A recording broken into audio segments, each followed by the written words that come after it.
by whatever entity they're observing, Mm. right? So when you say, oh, like when I just said, I think spiders, tarantulas are beautiful. Like I'm fascinated by spiders. I don't really think they're beautiful. It's almost like when I don't know if this is analogous to what I'm about to say. It's almost like when a musician at a concert Yeah. ends and he says, "I love you guys."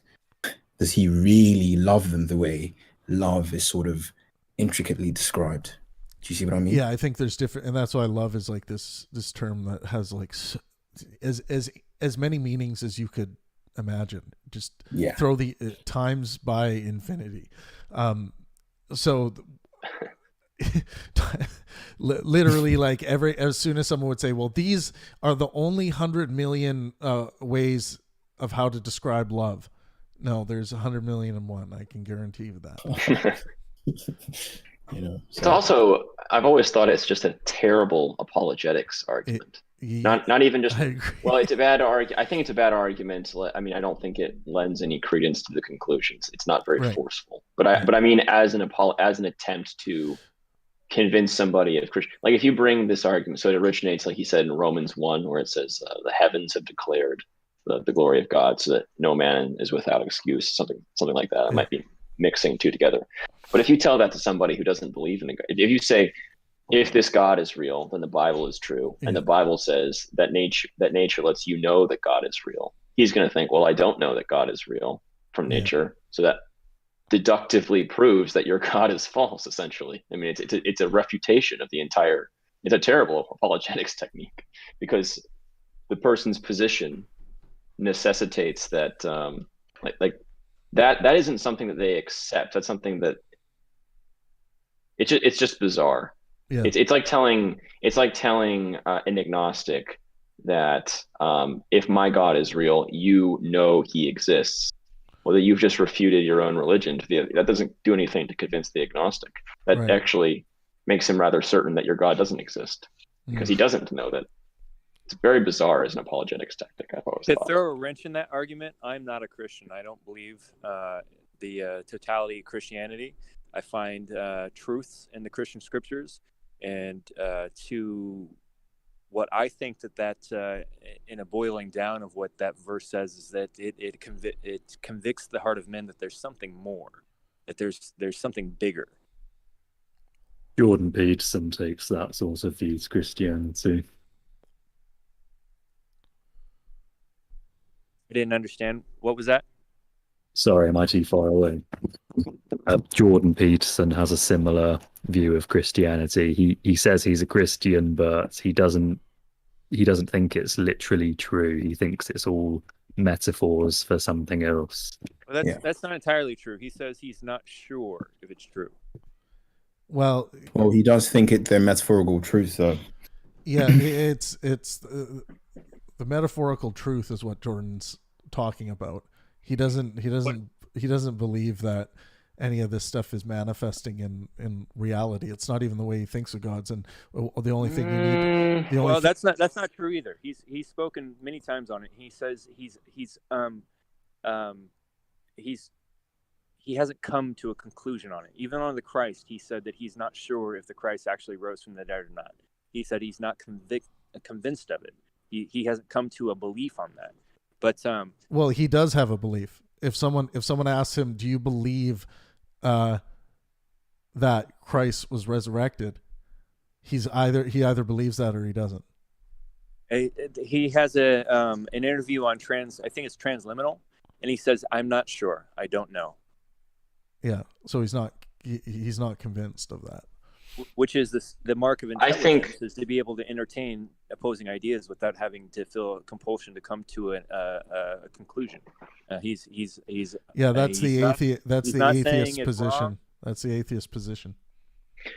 I don't use think the he word quite atheist the qualifies, way I though. use the word agnostic. Atheist, the way I know we're going to get into the definition of atheist here again, but the practical stance of an atheist, usually when somebody holds that title, is somebody that's saying that they hold a negative belief of those things being true. No, they don't.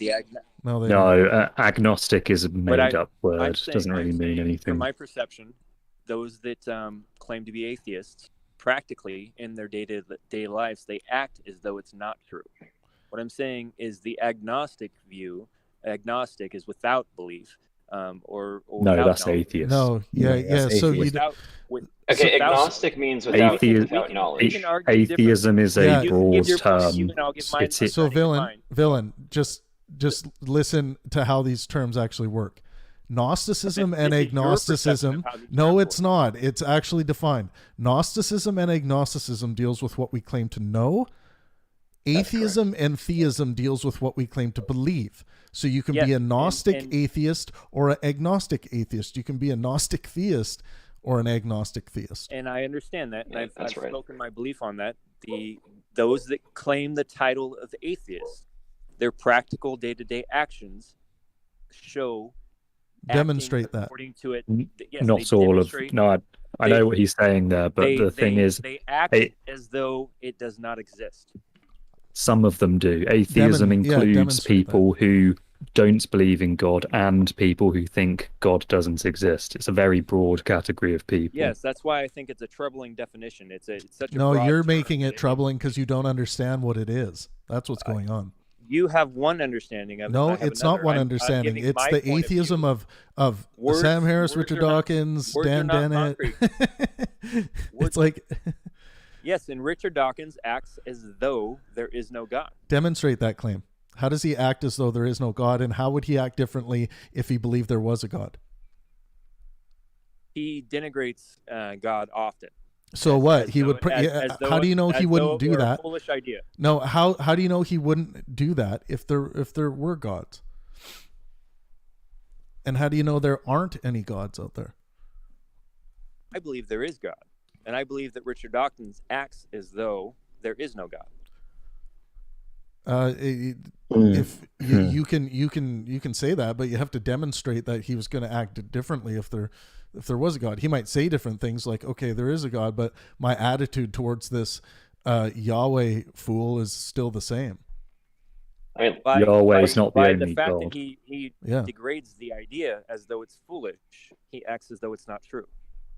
well, I feel Well, like I wanna be a he's little he's bit not more convinced. specific. He's not convinced of the claims of the truthfulness of God's existing. That's what atheism and is. in comparison to Jordan Yes. Peterson, Richard Dawkins acts as though it does not exist. Jordan Peterson acts as though he doesn't know. No, No. Jordan No. acts. Jordan- Jordan acts as if God exists.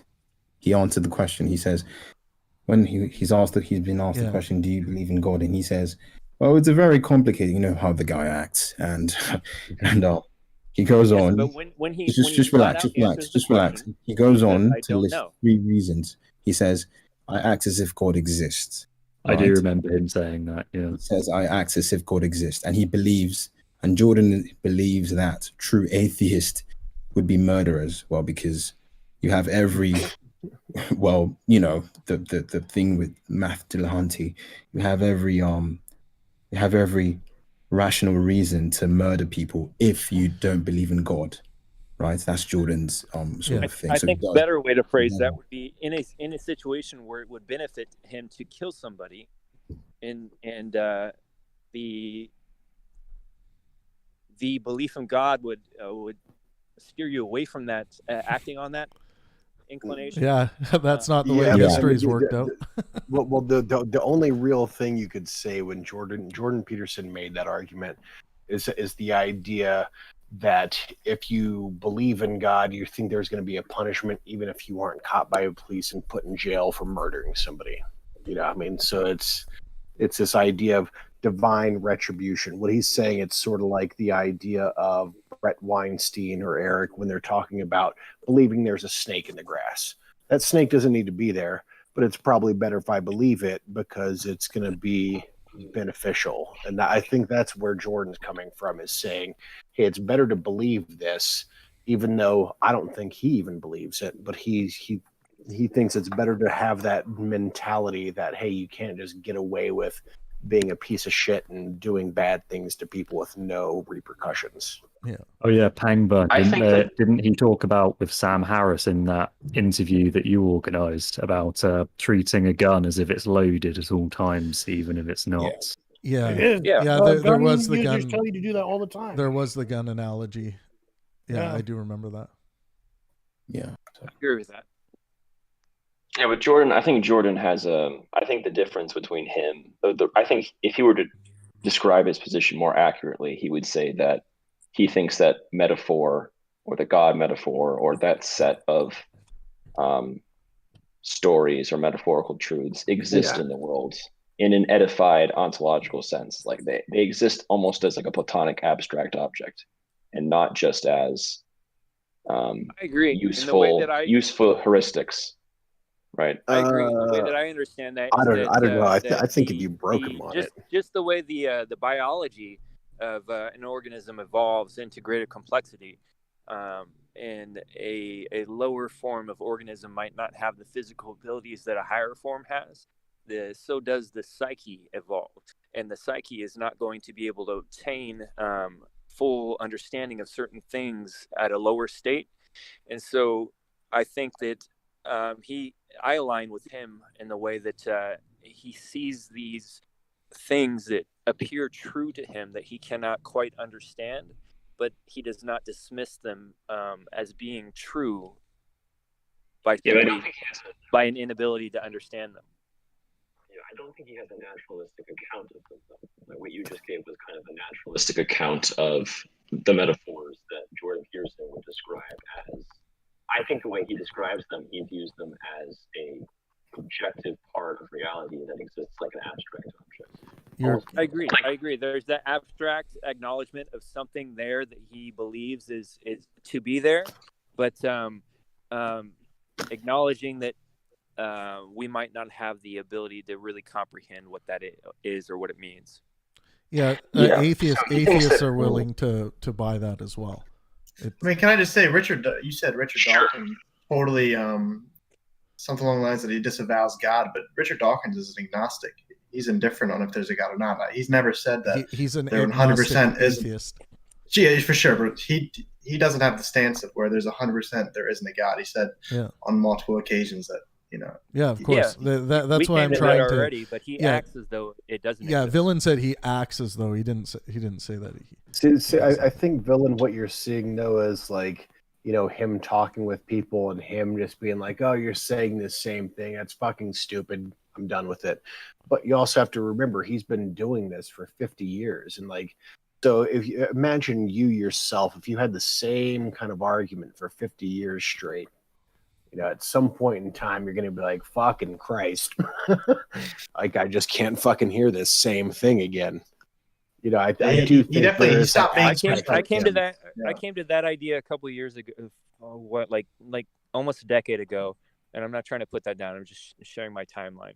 And I came to the idea that there are equally intelligent people on both sides of the question that has spent equal amounts of time. There are just as many people. I don't know if there's just as many people.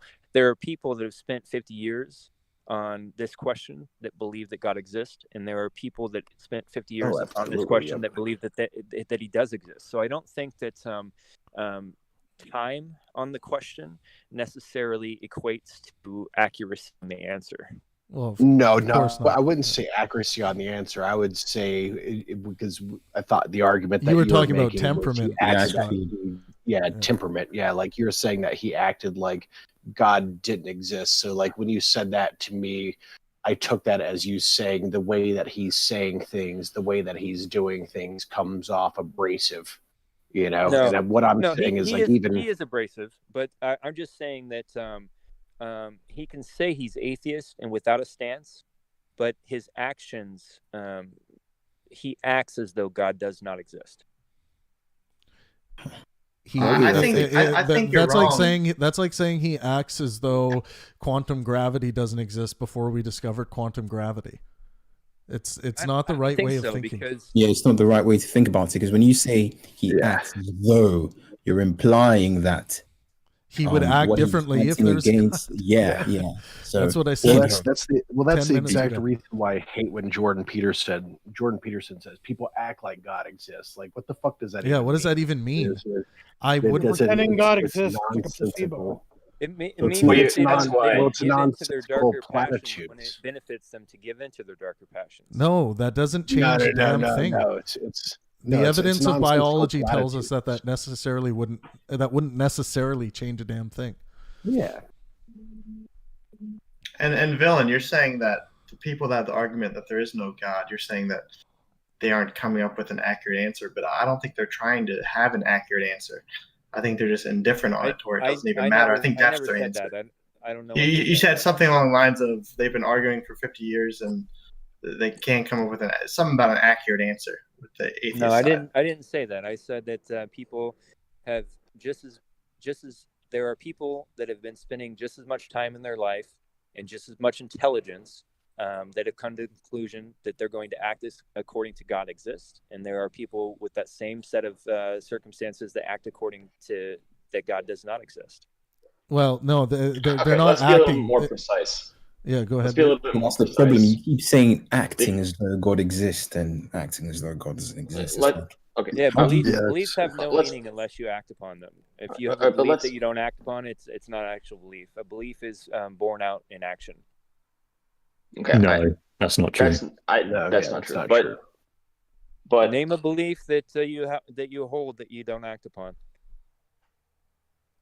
I belief that I hold. I believe that Saturn is there, and I don't have to do anything at all to act upon it at all, ever in my entire life. Yes, and when you To have realize that it's conversations there. about planets with people, you have in those conversations, your conversations bear out your belief in that. no, he does have a point actually. Perception, you act out your perceptions of the world. I mean, he does have a point. Yeah, we can- but Well, you hold don't on. always Let me believe- help. Villain is partly right here. Beliefs inform your actions. That's the caveat that needs to be thrown in here. Beliefs inform your actions. It's not about like this belief is necessarily going to have you acting differently. There are beliefs that they will still inform your actions if the time comes. But it's not like this over governing thing where if you believe that anthills exist or you believe that a grain of sand at whatever spot on a map in the Sahara Desert exists, even though you believe that that is the case, it's not necessarily going to inform your action, even though beliefs do inform actions. I'll give you Yes. that in the sense that Yeah, if you exactly. had the desire to hurt somebody, but you had the belief that it was wrong to hurt somebody, you might still end up hurting somebody. But there will be other factors of like guilt or hiding the action that will come to the surface if you could see all things. But if you truly think that's- believe something, you won't act against that belief without things like guilt or hiding the action or those things coming into play. Yeah, so that gets exactly to Christopher Hitchens' point, though. Like a good person will do good with no interference, but to get a good person to do bad takes religion. And basically, the argument that he was making is the point that you just made. So, say somebody doesn't believe in God and they don't think there's any repercussions, and they can do something and not feel guilty about it.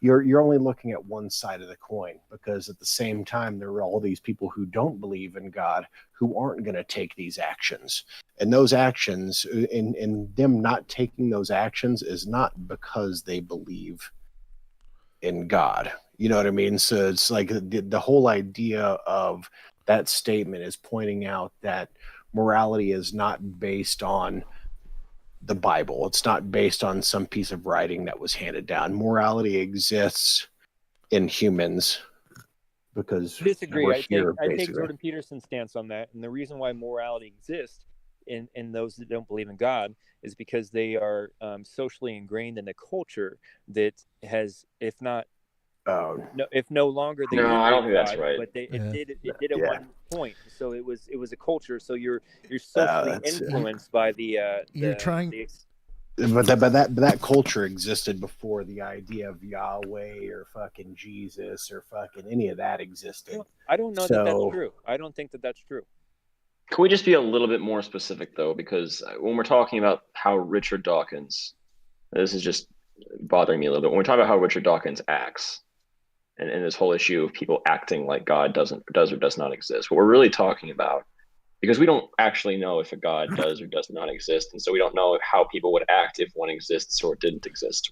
We'd be really specific. But Richard Dawkins acts like he thinks God probably does not exist. He acts like he thinks it's probably not true because he goes around saying it. But that's not the same thing as, I mean, that's not remarkable at all that anybody would act like what they think, how true they think the proposition is. Sure, Well, but Dave, you like... brought up, so Scott, just 2 seconds, Dave, you brought up an important point though. It's when he's speaking on the issues of God and talking about it and working on it, yes, his belief is informing his action, like that, because we are informed by our beliefs. But if Richard Dawkins is just going over to his daughters for dinner, he's not going around acting as though God does not exist. You don't get to attribute all of that belief into that. Well, no, also, would never say that. No, point, yeah. I mean, to that point, scientists are looking at what we know and what we have empirical evidence for. Right. So to say like you're acting like God doesn't exist, to me, it's the same kind of platitude as saying, "Hey, I'm acting as if unicorns don't exist." Right, exactly. Or throw Santa Claus in. Exactly. It has no basis in what's actually going on. And then the religious believer is going to say, "Yeah, but Yahweh is not Santa Claus," and then it gets into this taste of the art aspect. No, I would say to that is that if you were agnostic to Santa Claus, you wouldn't only speak ill of Santa Claus. Richard Dawkins only speaks ill about all the other gods. I've never heard him like express the potential honor of the God that might exist. But that's because he thinks hold on. as though God does not exist. Well, hold on. I think the circumstances were the same. Exactly. Yeah. If the circumstances were the same. Yeah. Exactly. If there were churches of Santa Claus and people were tithing to Santa Claus and et cetera, I think he really would act exactly the same way towards Santa Claus that he does towards God, because he thinks very probably that entity doesn't exist. Actually, I remember seeing an interview where because they believe he exists, and that is comparable to tithing.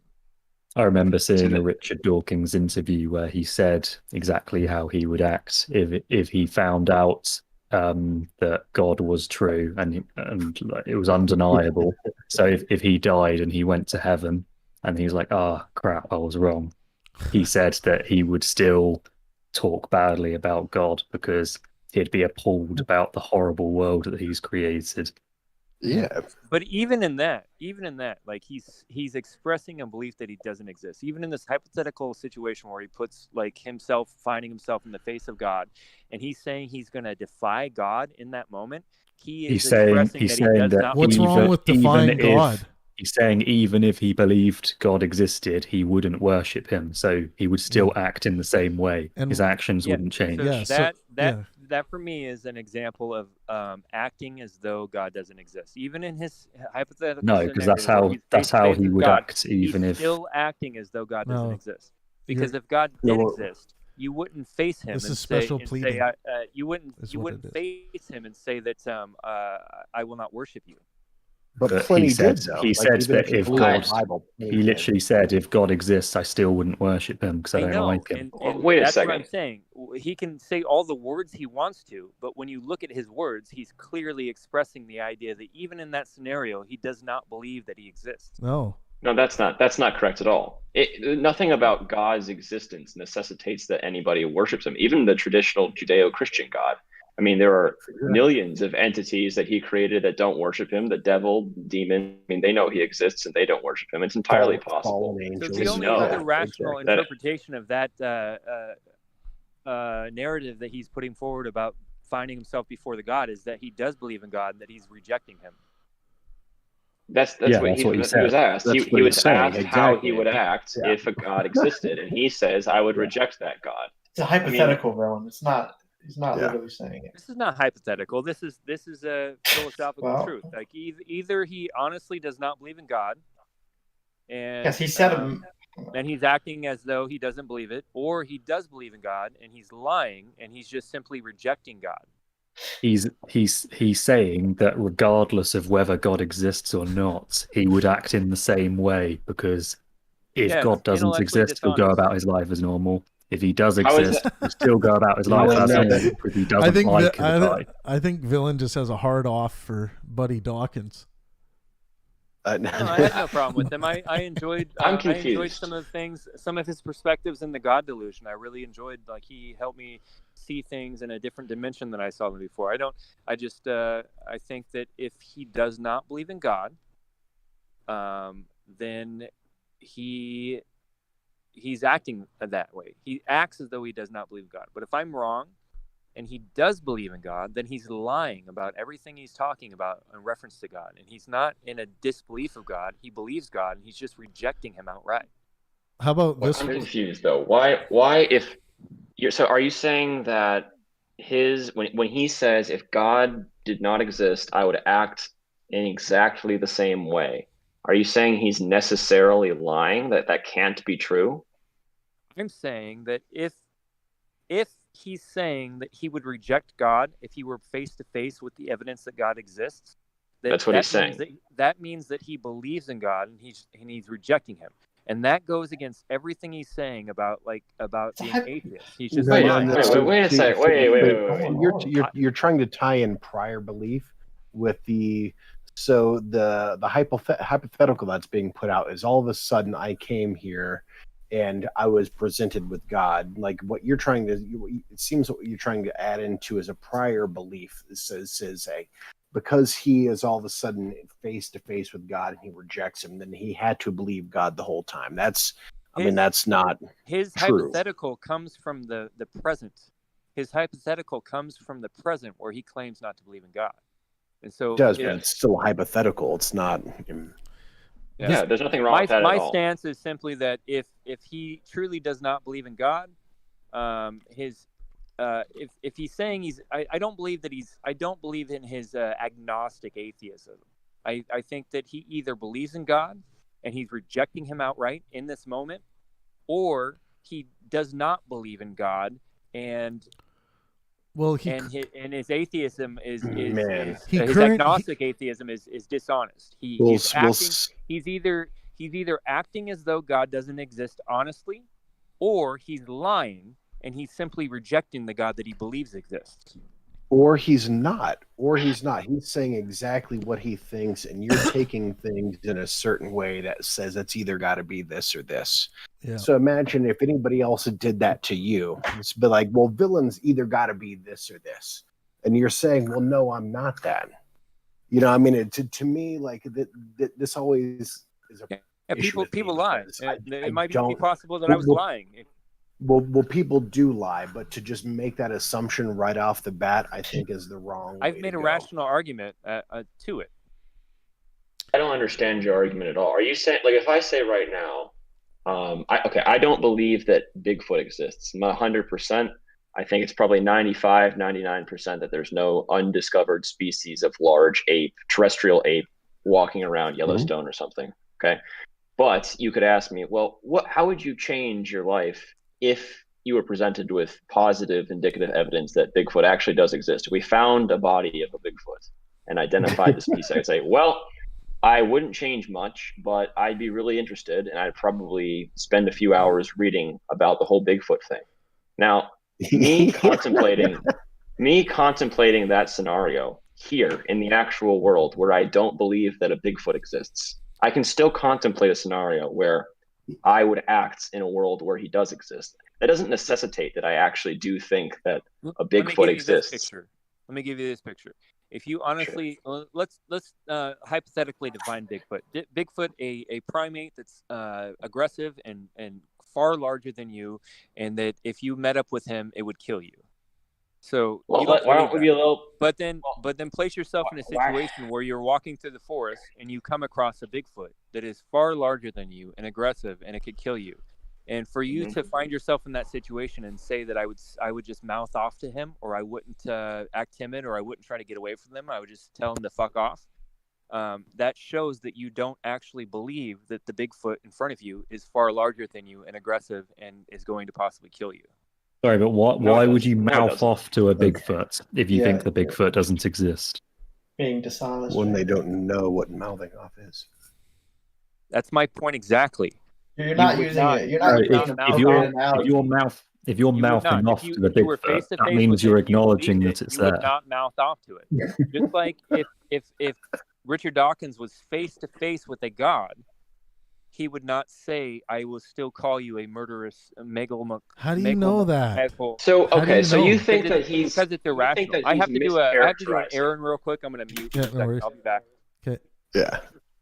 Yeah, we have attempts I'm we have really- attempts I'm at really mind confused reading on this happening here. argument. Can someone still man that? Guys, this is why I said off the beginning. It's going to get down to it's going to get down to because it's God and not just Santa Claus or leprechauns or whatever. This is God, not Bigfoot. It's God. Well, That's what it's going to get down to. He used the same argument for Bigfoot there somehow. He's saying if you saw Bigfoot in the woods and you mouth off to it, that means you don't believe You it guys, exists. but we don't even have to Why use would you- Bigfoot. We can just talk about the new discoveries that we make every day in the ocean. It's like we It have. started to sound almost like, you know, what he thinks is that would be rather implausible to suggest that if you were confronted with Bigfoot that you would, you know, give it the finger or something. You'd probably run away. And then if you say, "Oh, I would give it the finger," it's kind of like me saying, "What would you do if you met, you know, the Mike Tyson on the street?" "Oh, I'd punch him in the face." You think I'm lying, right? I'm not telling you the truth. And Yeah. Fine. I mean, if he thinks that Richard Dawkins is inaccurate with regards to how he would act, Oh, I understand. So he's No, saying no I one would don't be think- stupid I don't enough think he means to that. risk What was God that, sending T2? them to hell. Is that what you're saying? Is that what you're saying? Well, See, that would Well, make sense, but he's not saying that. He's saying that since Richard Dawkins is acknowledging it at all, that he either totally believes in God and is lying about it because of that hypothetical, which doesn't make any sense. It's crazy what he's saying. right. Well, the way he addressed my Bigfoot example, he basically described that the way that I'm telling him I would interact with Bigfoot once I was convinced he exists was inaccurate. I would not mouth off to Bigfoot. I would run and hide. And if that's the accusation he's making of Richard Dawkins, analogously, when he says I would mouth off to God or something, he's saying, yeah, right, you'd be terrified. It's just like I don't understand what that's fine. You can say that he's. I mean, I think there's nothing wrong with that. You can say, I think Richard Dawkins is pulling a fast one. I mean, I don't know how you can know that, but you can say it. Nothing. Well, I think I get what he's trying to say. I think what he's saying is he's essentially saying, like what you said there. Yeah. Richard Dawkins' claim about, you know, the hypothetical where if God exists, he would still act the same way as he's acting now, means that he does believe that God exists. Does that make any sense? It's very strange. I get what he's trying to say, but it's not a valid argument. Saying like what he's saying is Richard Dawkins is being dishonest. Like he actually does believe in a God, but he's refuting a God. Because the hypothetical suggests that, if that makes any it's very No, I don't get it. Can I just say bravo on the Bigfoot analogy? And if I was in that situation, I would be looking down at his BBC, trying to the big Bigfoot cock. Sorry, dude, what if Bigfoot only has like a penis schmeck? That's what I was going to say. I was going to say, what if it? I would be so disappointed. You're if assuming that because he's long wasn't Bigfoot. clear down to his knees. Well, I mean, if he's got big feet. Well, that's not always true. What is the scientific consensus on the size of a Bigfoot phallus? It's just a joke. Of course, Dave puts it that way. It's in the name. Everybody thinks it's woodpecker holes in those big ass red cedar trees, but It's it's as really big as a Bigfoot. foot. That's where the name comes from. Yeah. Well, there also is a also very massive pointy then. gaping hole in his argument of the idea of like if you met Bigfoot, if you met Bigfoot, You or might if even you be met able to fit a God. Bigfoot penis in there. Yeah, exactly, because if you met Bigfoot, that'd be a naturalistic experience. If you met God, that's supernatural. Like you couldn't just run away. Right. You couldn't fucking do. I mean, like it's God. Like if that was real, he could do whatever he wanted. It's got like fucking 8 there's probably fucking more- porcupine tentacles up your ass, and you can't do anything about it. Like that's just what's gonna happen. There's probably better evidence for Bigfoot than there is God, too, ironically. Oh, Yeah, exactly. The argument is that if you found yourself face to face with God and you did not believe in God, you would immediately reject your understanding of reality and submit to God. Not immediately. I mean, it's not like it just doesn't immediately. feel like that. It wouldn't just Well, I like mean, that. like, Immediately. Well, It would be well, if, immediately. Be hallucinating. if there is, I would was need a to God, know if more. if there is a God, he could just do it to you. Fucking, he could just boom, make it so. So, to me, the whole thing is just this. But I don't my know. son, It's like he gives you endless free will merry-go-round. so that you may make your own choices and learn. We gotta be careful also that we're not... free will was only designed later in the in the religious movement to explain the fact that, like, why is everything fucked up? Oh, it's because of us. It's not because of God. God's perfect. It's all our fault. Gotta be careful also that we're not smuggling in Right. too rigid a definition of a God here, Right. because you could have a God 100%. concept. You could have a God concept that definitionally would force somebody to mentally submit to him, essentially, or to restructure their life. I mean, you could build that into the definition, but you could also just have The God of Bill that- Cosby. I mean, Dude, well, No. in the Bible, God is called the King of Kings and the Lord of Lords. Like, that's not, I mean, that's the very essence of that is like, hey, we've got this authoritarian power over you. but yeah, the way I've way I experience stuff like that is just the unadvanced psyche. Just like I talked about earlier about how the psyche evolves, just like the biology evolves. Like, you can't expect an ant to understand what a man is, and to expect a Bronze Age man to understand the idea of God the same way a modern man does, or to expect a modern man to have an accurate perception of the concept of God. It's faulty thinking. Yeah. So what use is of it? Like if you don't have a proper concept of something, how can you truly believe in it? Because you can have an abstract concept of it. There's many things throughout history that But it men could didn't totally fully understand, wrong. but they acted according to their Right. abstract understanding of it until they got a greater understanding of it, and it was Ex- beneficial. Just like But it could chemistry, be totally wrong. chemists evolved on faulty and inaccurate understandings of what the atom was. But the more they walked towards their faulty understanding of the atom, the more clear they understood the atom, and their Exactly. understanding kept growing and Everything growing in and growing. science. Yeah. But that's Yeah. that's exactly what religion doesn't do. Religion Yeah. says, "Hey, we already have the answer." Well, So there's no You just reason named the to exact advance it. opposite. There's of the religion. idea within Christianity that most people that claim to be Christians are not Christians. They're just religious people following a dogma. And it talks about how a lot of people are gonna in this idea. I don't believe these things literally, but it talks about many people are gonna show up at the gates of heaven, and then God's gonna tell them, "I never knew you. You never interacted with me. Get the hell away from me." There is that idea in Christianity and other religions that there's false versions of belief, and there are those that are honestly seeking truth, and there are those that just seeking to numb their existential crisis in reality. See, I would say, just from understanding my experience in the world, anytime somebody comes up and says, "Hey, no, we're the true ones," those motherfuckers are bamboozling you, dude. Yeah. They are fucking taking you for all they fucking can, and they're gonna fuck you over. Yeah, that's a valid and healthy stance to have, but it does not dismiss that there quite possibly is a true belief. No. No, yeah, Why would like I come to that point from different areas. it could. I think that people just as in non-religious realms, in intellectual realms that are purely secular, the person that claims that he knows everything is probably the person that knows the least, and the person that says is humble about their knowledge and says, I don't really know, but I think this stuff, that humility and belief and knowledge is healthy. But when that person becomes the zealot and says, this is the matrix of truth and I have found it, that person is probably the person to scooch away from.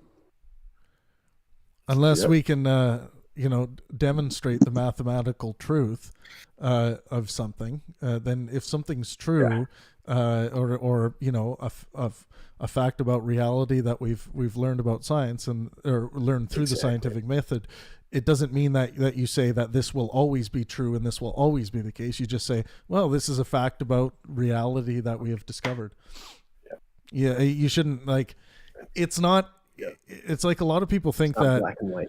That because there is that area of we might find new evidence to that really fundamentally changes relativity or gravity.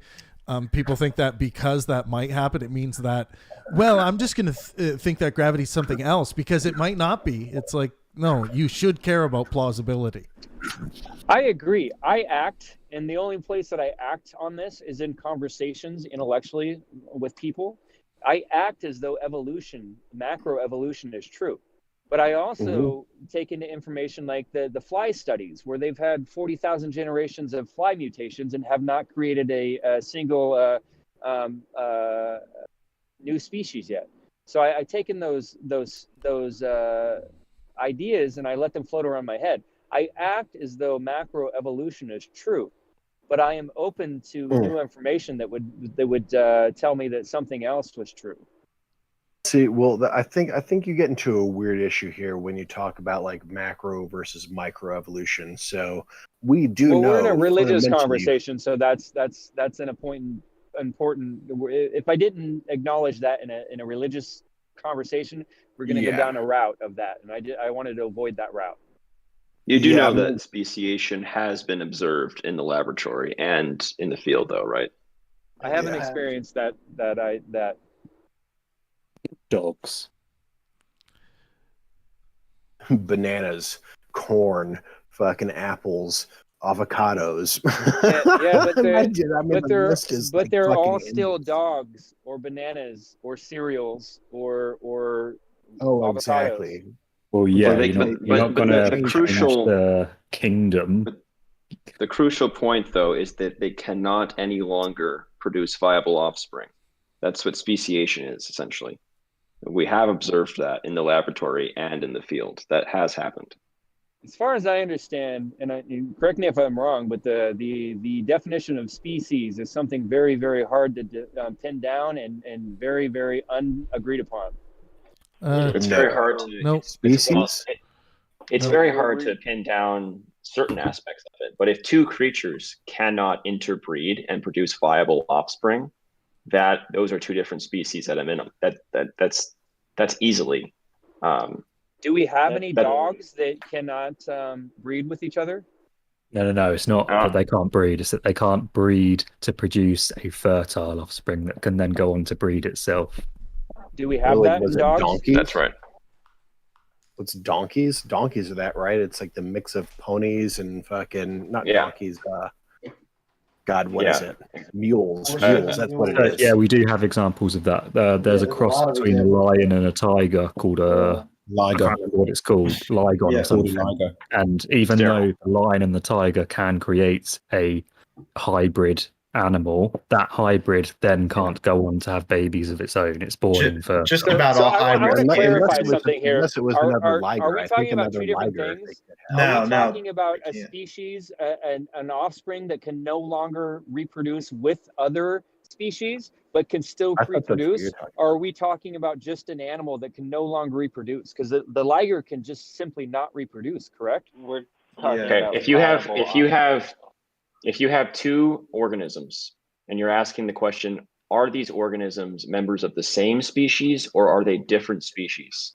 If those two organisms cannot breed and produce viable offspring, that offspring can reproduce. If instead those two organisms come together and make this weird genetic mutant that is sterile and cannot carry on the genetic code. Okay. Hold on. No, let him go. This is a good point. Well, I'm almost done. This is good. Keep going, Dave. If they cannot interbreed and produce a fertile offspring, that is a sufficient definition for two different species. They cannot be the same species if they cannot interbreed and produce viable offspring. So a whale. Speciation 101. Have we I- created that in dogs? No, well, Not- I do don't want to say know. just the topic of ligers. I just looked it up. Ligers are fertile and can mate with other ligers, lions, or tigers. Fertile All I can hybrids think about is are Napoleon writing Dynamite when content you bring up from ligers. science. I know, but they can breed. I think that's the thing though. Like it's But to there's a try and- distinction though, because the ligers themselves cannot mate with each other and produce new ligers, right? It's not a line that goes like that. I think all female or all male ligers are sterile. So it's one or the other. I think it's like either male ligers cannot impregnate a female liger or vice versa.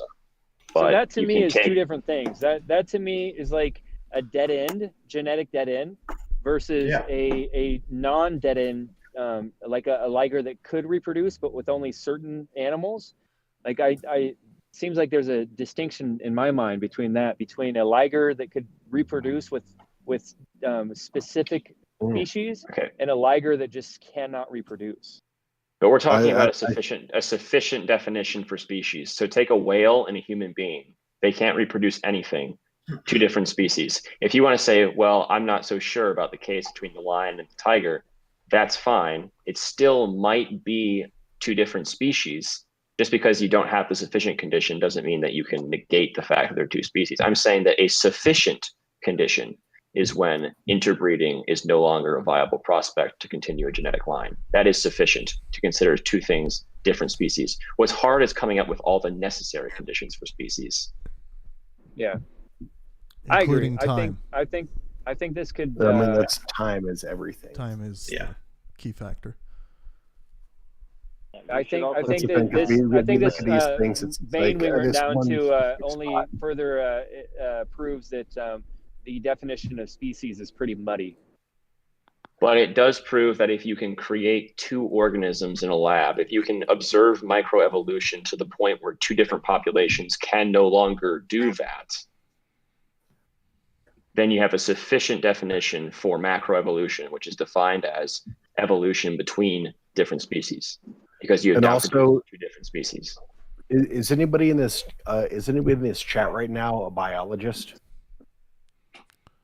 No. The cult of No, the expert no. is a foolish way to think about things. Like people No, have the ability- has nothing to do with being the cult of the expert. Like if you spend time learning how to play guitar and you've done it for 20 years, you might know a little you'd bit. be a better guitar player than somebody who just started. That's the point. Yes. Of learning something. It's not like this. It's not. So- this so elite guys, That's Yeah. prejudice, though. I'm going to put the Berkeley understanding of what a species is in the chat here. So if anyone wants to read it, go ahead. Yeah, I mean it's not this elitism stuff. Like these are people who've spent their entire life Yeah. thinking about what you're talking about right now. Yeah. And for you to just say like, oh man, those people are just elite. Nah, dude, you're wrong. So, like so if these someone people has just thought really about fucking something care about longer this than me, I shouldn't disagree with them. I should just take whatever No, they say. that wasn't the Yeah, argument that that's Scott what I made. was saying. Is that you no, can't? I no, was. no, I no, felt that's that you not were what I'm like trying saying. to shut down our conversation because we weren't experts. But I No. also go Oh, back no, to what I no, said no, no, earlier: is that there are people. I'll read the Berkeley definition, but there's also there's other schools with just as well credentialed biologists that have different definitions. No, Like- that's not true. I'm that pretty, is not pretty true. confident that the scientific community does not have a consensus on the definition of species because every time I've tried to look No, into it, that's completely dead wrong. there's dissent. No, there's not dissent. You're looking in the wrong place. Look in academia. Everyone knows what species are that work in biology. We'll have to agree to disagree because I have not found that to be true. No, and I've because you're looked not. into it. What you're doing is you're looking for outliers who are going to say, "Well, it can't be defined this way," and then there's going to be some other goal, and then an actual evolutionary biologist is going to be like, "Why are you wrestling with this definition? What's your goal here?" And then eventually they'll come out and say, "Well, there's got to be another explanation for speciation," and it's just like, no. We understand this. I don't agree. I've honestly looked into to find a solid definition, and I haven't found a consensus. But you're looking for definitions include necessary conditions. You're looking for something Yes. with a complete set of necessary conditions. Show me two. Here's I mean, the maybe National I'm wrong. Geographic. Here's nature. All of these places, they understand what a species is. It says in the Berkeley definition, a species is often defined. So that just means it's the most agreed upon definition, but there may still be alternatives. Solid definition. Sure. Well, that's the thing. Well, you also have to understand, like, I'm not trying to be an so if ass you're or a a wrench specific in the wheels field- here, but I honestly have not Hold on. found a broad consensus on it. Well, hold on. Okay, I but I want to wanna say, go back to this if you're in specific fields, certain words mean different things. So, like, if you're studying this one specific thing, you might use species difference. That's why I think when you see in the dictionary it says it's often this, but there are certain fields that might use it in a different way, and it's not what we're talking about. These people are fucking, way in the fucking weeds of what speciation is, or all these other kind of things, trying to really figure it out to see if they can revise and make the definition better. So to this idea of just saying, like, oh, these people who've spent their entire lives trying to understand something, or all of a sudden, like, those are the ones that are lying to us. It's not the people on the news. Nobody It's made that not- argument. I'm it's saying not that there are people that spent their fucking- entire lives that disagree with each other. All right, Dylan, I want to talk Oh, about this. You're getting caught up in some of these terms that are hard to pin down, and we're just talking about sufficient conditions. Like, another one of these terms is planet, right? Nobody can really come up with an all-encompassing definition of what a planet is. That's why Pluto's gone from planet to not planet. They're kind of by committee, because people will say, well, a planet has to have an atmosphere, but then what about, some enormous planet that doesn't have an atmosphere or something like that? And then you're just like, well, okay, I guess that's not a necessary condition, but you can come up with sufficient conditions. For example, I can say that any body that clears its own orbit around a star and has an atmosphere and is at least the size of Jupiter, that has to be a planet, right? And that's a fine, sufficient condition for a planet. The problem is that when you see people arguing about what a planet is, it's because I've left out a bunch of things that don't fit that sufficient condition, but we would still think are planets. I agree with all that. I gave you a sufficient definition. Yeah, one sec. I gave you a sufficient definition for species: two organisms whose genetic codes cannot combine to produce a viable offspring. Now, I challenge you to show me any two biologists who would take two organisms whose genetic codes are incompatible and would tell me that they are in fact the same species. You're bringing up experts who are going to argue about the necessary conditions. What about the planets with no atmospheres? What about the planets with, kind of atmosphere, but they have some? Let me give you this mental picture of what I'm trying to way I'm seeing it. So picture the shape of an egg, like a two-dimensional shape of an egg. It's fat on one end and it's narrow on the other end. And the fat end, imagine the sphere that fits into the fat end, and picture a Venn diagram. And there's 7 of those eggs, and they all coincide on the sphere that fits into the fat end. But all their different 7 skinny ends fall out of the collective Venn diagram. So it's a Venn diagram with 7 points popping off of the collective circle in the middle. So that's one way where things can agree. And then there's another way, like picture the skinny end of the egg has a little tiny sphere in it, and all seven eggs match up on the small circle. And so the Venn diagram in the first scenario has more agreement than it does disagreement, and the Venn diagram in the second scenario has more disagreement than it does agreement. And I think that I agree with your idea, your argument about the speciation being a viable offspring.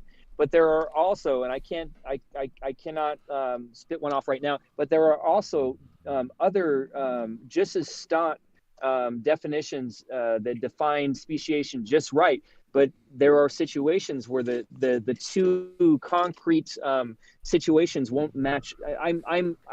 I'm driving right now, and I know I sound like an idiot right now, but there are situations where one solid definition of a species and the other solid definition of the species will not match up.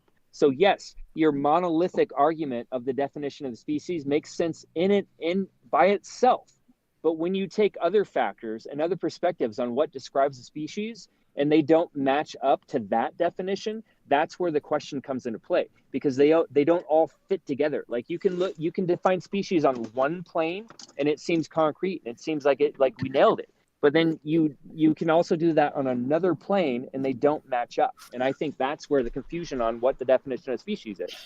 Okay, all I'm saying is but in Dave's both definition cases- is the fundamental definition of what a species is. No one can in disagree both with what he said. cases, in both cases, there you described a territory in the middle that was incontrovertibly the thing that is being described.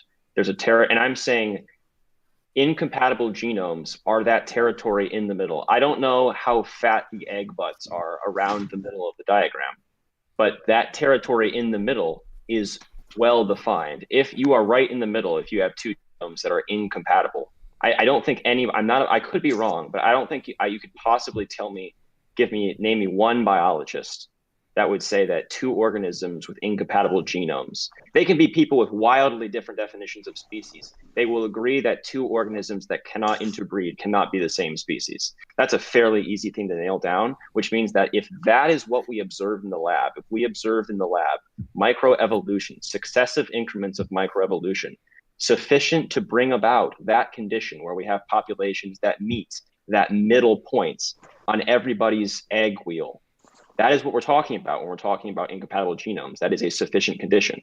That's what a sufficient condition is. And that is well agreed to. And honestly, I might be ignorant on this situation. I'm not a biology expert, and I'll give you this.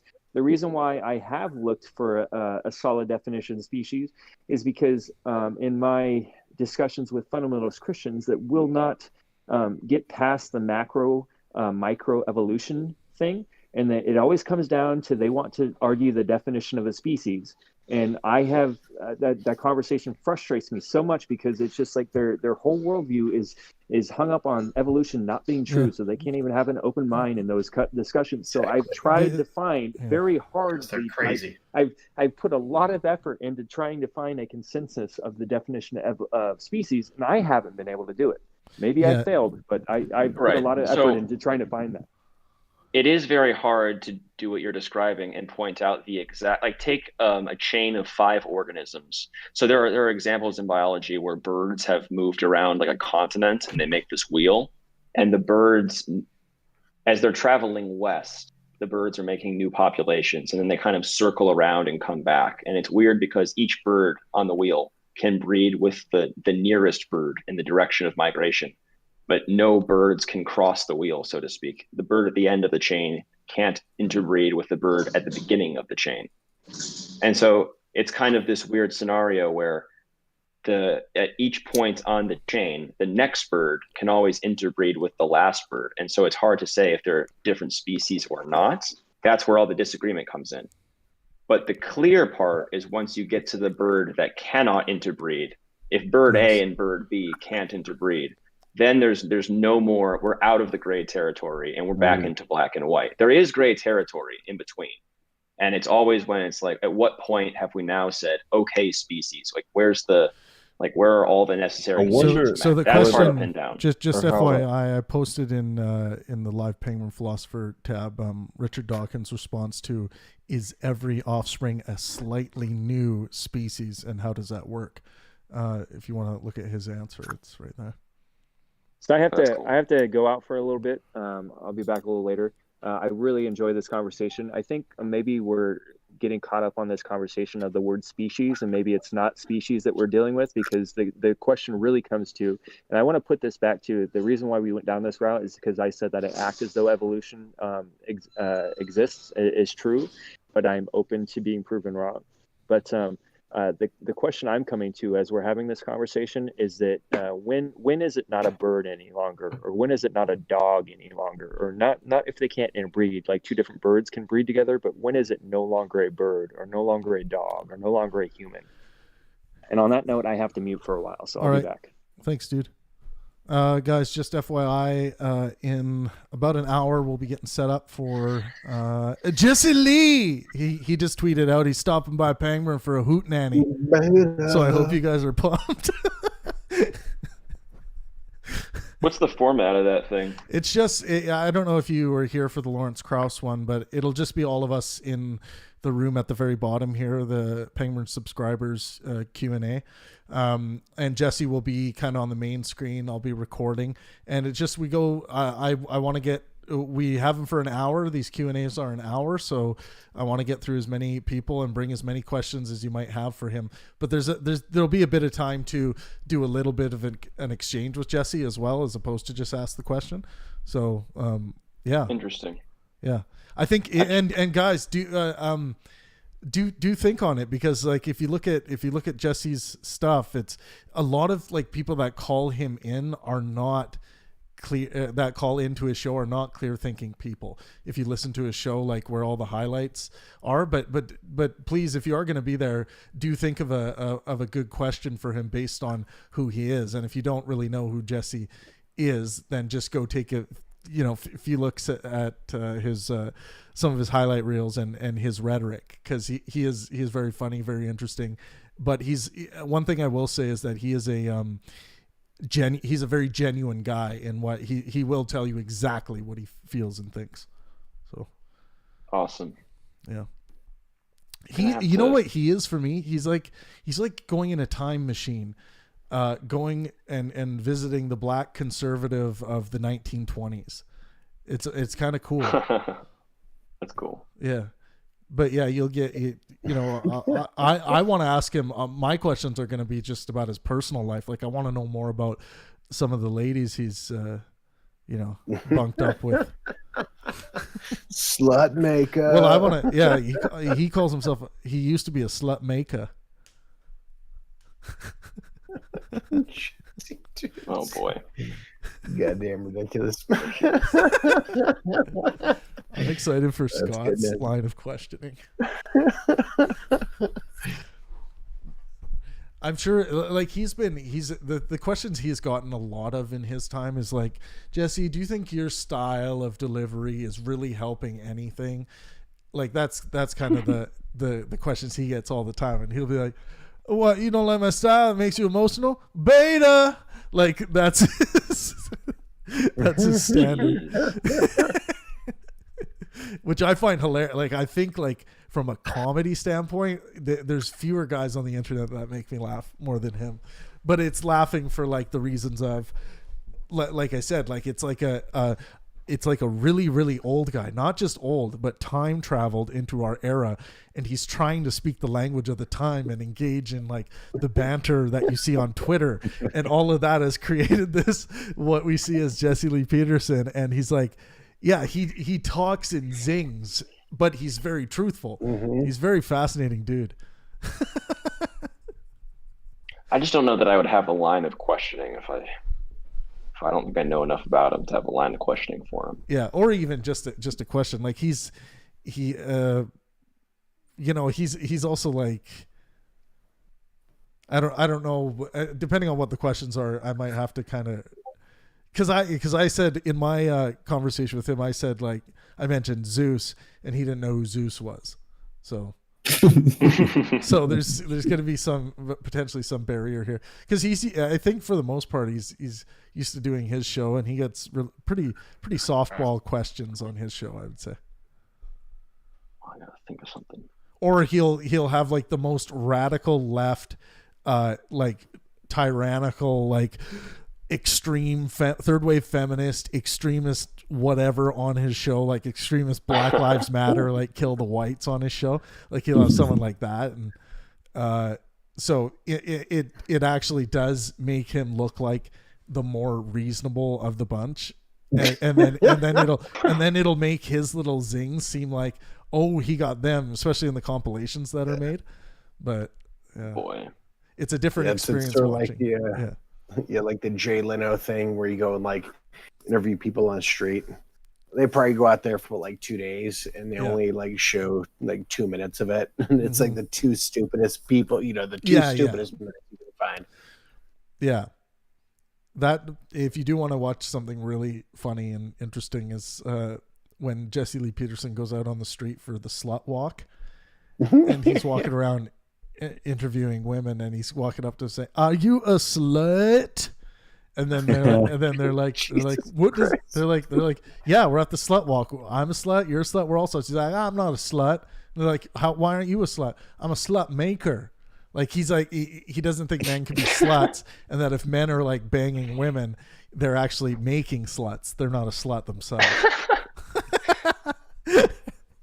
And people ask, and also this is another, because people are like, why do you entertain time with Jesse Lee Peterson? It's also a good exercise in showing people how to have conversations with people that you have so many ideological disagreements with, but you can still come to the table and have a conversation and actually engage in the feeling of this new enlightenment, which I call the intellectual warm blanket. Like, it doesn't have to be like, oh my God, he hates women, fuck him, and then go on social media and wish him death. Tweet about it. Yeah, tweet about it.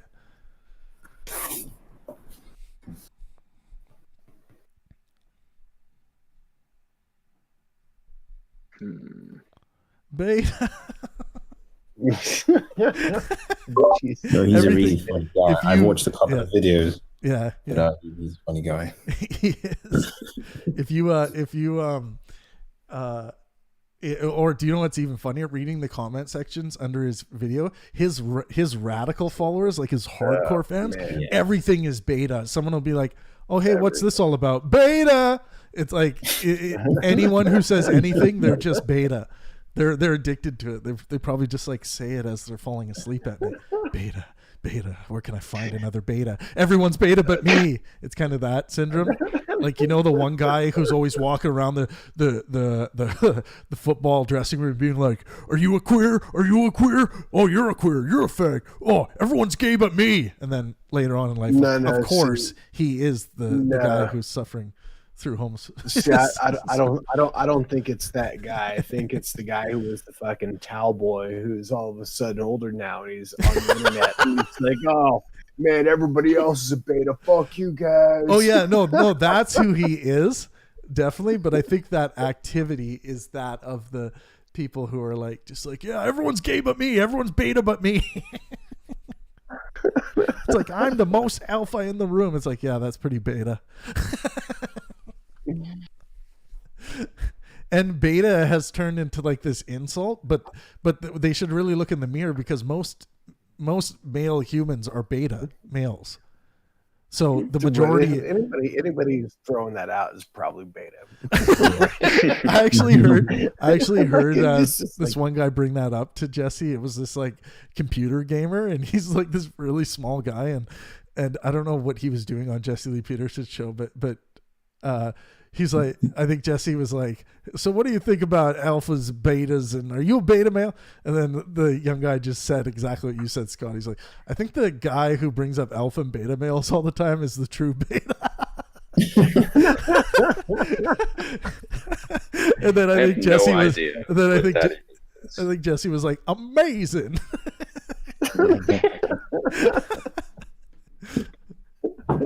He also is one of his favorite ones too, is he's always down on black people. Like, I know he wants to be an activist to improve the black family home in the United States. And it's not that alone is not like a bad cause or anything, but he really does like kick black people in the teeth all the time. Like, it's like, "Oh yeah, you're late to my show. Oh, it's because you black." It's like, black people are late. And then he's like, and then it's like, "No, Jesse, it's like not all black people are late." Yeah, he's like, "Yeah, not all, but most are late. They're late. They get here late. They don't care about nothing." I'm like, okay, then you just made the claim that they don't care about nothing. Like, you're just like saying stuff now, dude. Yeah. Well, if anybody here has ever gone stage, like, if you went out on stage and you're supposed to go out at 5 and there's nobody there, you'll probably just hold off, Yeah. Like, if everybody was late, you're not just going to go up and go and sit and start playing to like 5 people when they're supposed to be like a fucking, 200 there. Oh, like playing music. Yeah. Yeah. Like I'm just thinking back. Or holding the house for the audience if they're still trying to get in. Yeah, exactly. So, you just like, okay, we'll hold off, let everybody get in. So basically what you're writing right now, Scott, is the equation to show that this is in fact not beta. It actually may be smart. That's hilarious.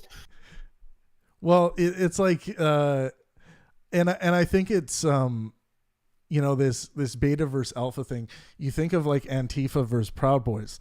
And people on the right side of the political spectrum, they have this idea that the alphas are the Proud Boys and the betas are Antifa, but they have to realize that your political leanings have nothing to do with your biological sets, and you're gonna find. Can somebody explain what the hell is alpha and beta? Okay, I do not. It's a meaningless category to me. It's this nonsensical thing, like. If you look back at where it came from, so the initial idea of an alpha and beta male came from this guy who was studying wolves, but he was studying these wolves in captivity. So basically, this is the 1970s. He came out with a book, and it's like, okay, here's how these wolves are acting to try to mate with this female. I don't know, about 15 years later, he actually went out and studied wolves in the wild. Well, he studied wolves in the wild, but he realized, like, oh, that's not really how they behave. They're not in captivity, so they have, like, they can go and just be around, and, like, they find, a mate. And so, typically, wolves, the way they work is like a family unit. So you have two wolves, or, like, maybe a brother and a sister. They all have kids, but they stay in these, like, packs. Sometimes, like, wolves pop off, but they stay in these packs. I'm not as cynical as Scott is about using this label for the human ape, because like Dawkins will even use this to describe, like, if we're making very vague relations between us and our ape cousins, we see behaviors in chimp families and in gorilla families. Orangutans are different, but we see examples of where one male will rise to the top, and we would describe that male as the alpha. And a lot of people think that now the problem is you have to look at all the factors at how that person rose to that position of power. But with gorillas and chimps, it does have to do with the most physically dominating and vicious, because they win the fights for the women. Now, actually, not always. They have shown that. So in certain, like, chimp colonies, the chimp that would, like, help out other chimps, that was the guy who got elevated to the position. So he was still a fighter, but he wasn't a dickhead and, like, went around, like, fucking with all the other chimps. He was, like, the guy who was a fighder, but, like, helped people. So I'm talking as a general rule, Scott, because I it's believe in the circumstance you're talking about, there was something along the lines of there was no warring happening for fruit trees and stuff. I think there was a lot of safety in that. So of course, but that's a good example of showing humanity. Once you start getting away from needing to have the dominant alpha calling the shots, you start seeing that the beta male types, and what I mean by that is, like, the types that, what are some examples I use? Okay, here's one, Dave. When you go into a bar, like, let's say a group of people, are you scanning the people at the bar for threats? Yep, I am. Sometimes, yeah. I mean, I usually look for exits. Constantly. Yeah. So, if you say sometimes, like, I don't think an alpha male is capable of entering a social gathering like that unless they're high on drugs or something like that. I don't think they're capable of entering a place like that without being not overcome, but highly alert and aware of every single other potential male threat in the room. I think it's a bug that alpha humans still have.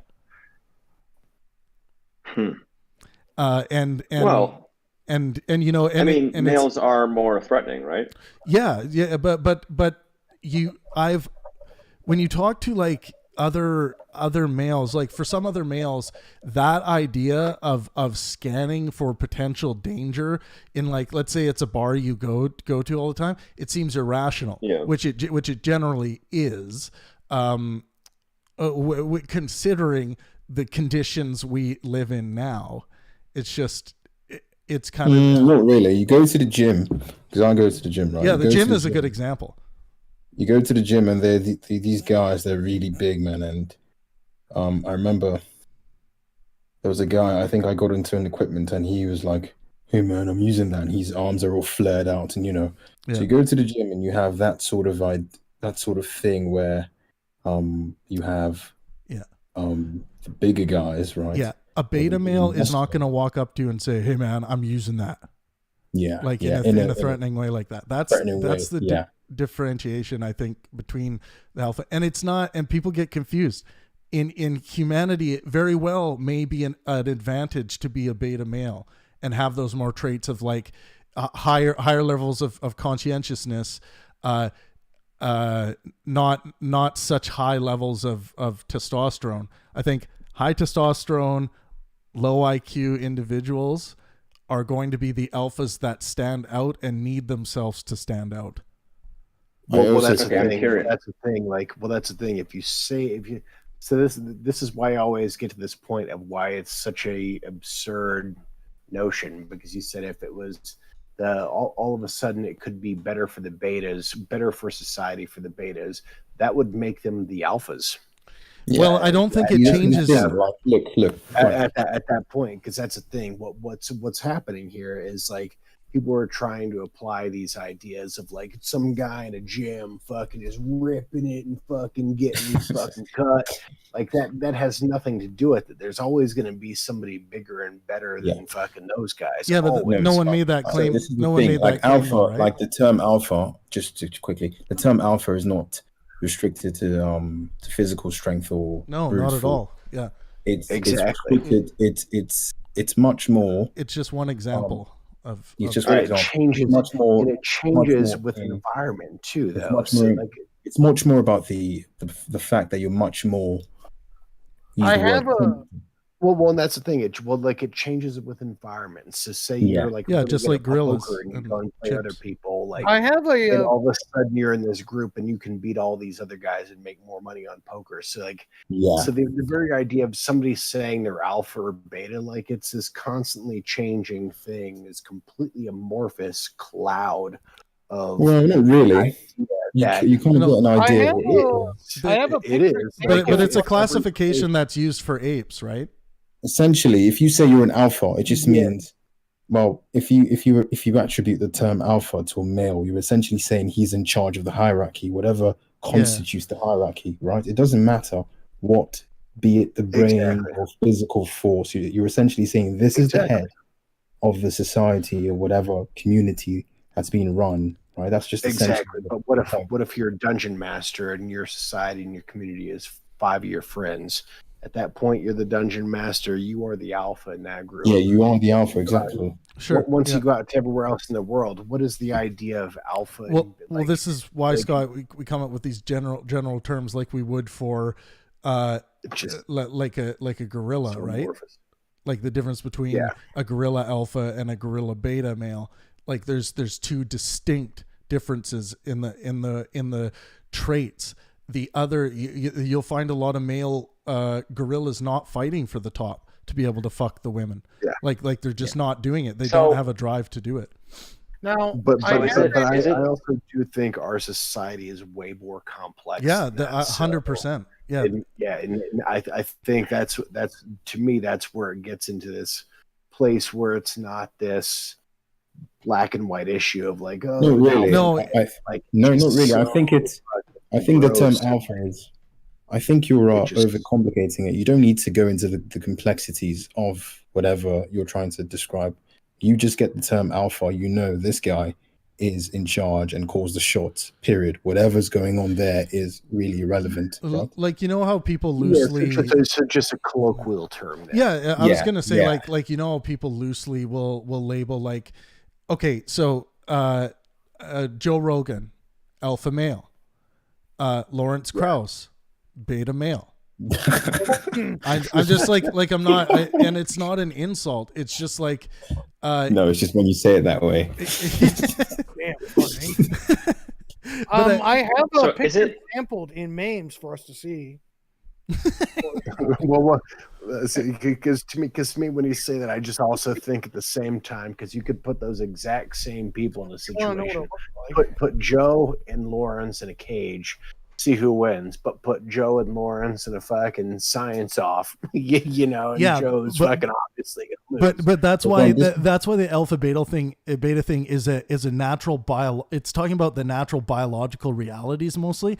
It's not talking about like the inner workings of working out ideas or anything, because that's exactly what you bring up, Scott. The reason why I said before, like, humanity, the way we've developed, it may be more beneficial to be a beta male even from a finding mate position. And another indicator I wanted to mention is like the efficacy of attracting women or pursuing women. Like, I think there's another thing to look at there. Well, I think that's pretty obvious, because if you look at now, like, the guys who have the hottest women in the world are singers, dancers, like top of the hierarchy, like computer developers, and like all these people who are in like these. They're Bruno just said it. I think it was Bruno, top of the hierarchy. Yeah, just top of the hierarchy. That's all you need to know. And women are extremely choosy pickers, so they would always, or mostly, not always, mostly go for the alpha males, or what they think constitutes the man who controls most of the resources. So you can even make the argument for a dystopian society. So, you know, the movies where you have, well, humanity, we fucked up ourselves with some nuclear whatever, and, you know, we need to sort of get things together and everything's in disarray. The guys who's got the sort of warrior-like, sort of bloodthirsty mindset where we grab everything we can, when we can, how we can, with my friends, would be the alpha males. They would get the women because, well, they have the resources, right? And see, I don't think so, though. Well, just one second. Think about it. Okay, think about it, right? So there is no order anymore. The artificial order of society has been deconstructed, and so we've denigrated into chaos, right? And you have nothing works. That, you know, you can just do anything. Essentially, I could go and murder somebody, right, and nothing would happen to me unless the person fought back. Now, what you would have then is a guy who's the alpha with his friends, or you might say men who pledge allegiance to him because they think him a leader, right? It doesn't matter whatever moral compass he embodies. He would get the resources, food, water, whatever. And then people who want to survive would say, man,